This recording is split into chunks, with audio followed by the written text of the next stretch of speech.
Hey there, I'm Guy, and this video is dedicated to my neurodivergent folks. So if you are neurodivergent and trying to read the Lenormand, and just to preface, this also works for people that are neurotypical, but I find that neurodivergent people that I have taught typically need a little bit of extra help with learning the Grand Tableau because it's so much sensory information to process, right? We're looking at 36 cards, all of them are interconnecting.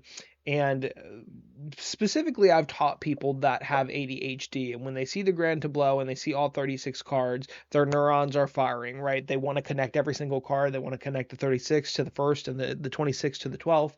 And it becomes kind of a cluster that they get lost in.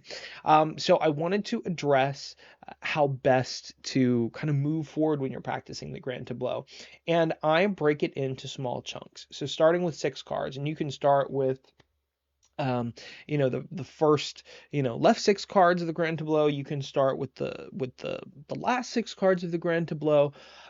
I honestly recommend doing 6 cards from like each little section of the Lenormand. That way you get comfortable with the houses. Um, and as you become more comfortable with managing those 6 cards, you add it up. So after you do 6 cards, you do 6 more cards. And then after 6 more cards, you add 4 cards to that. And that's half of the Grand Tableau, right? If you can read one half of the Grand Tableau, you can read the other half.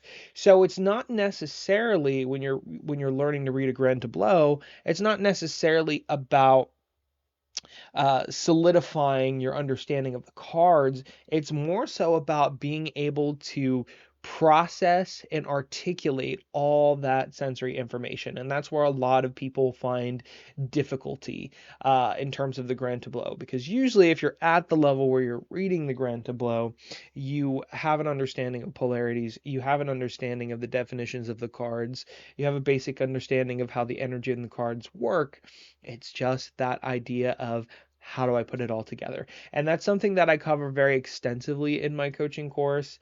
The Grand Tableau, outside of the initial teaching of the definitions and the polarity, is what I put a lot of my focus in because my coaching is meant to get you client ready. But I wanted to share that little tidbit for those that might be struggling. Break it down. You don't have to learn all 36 cards at once. So I hope this helps. And if you have any questions about Grand Tableaus, if you have any questions about Lenormand, pop them in the comments.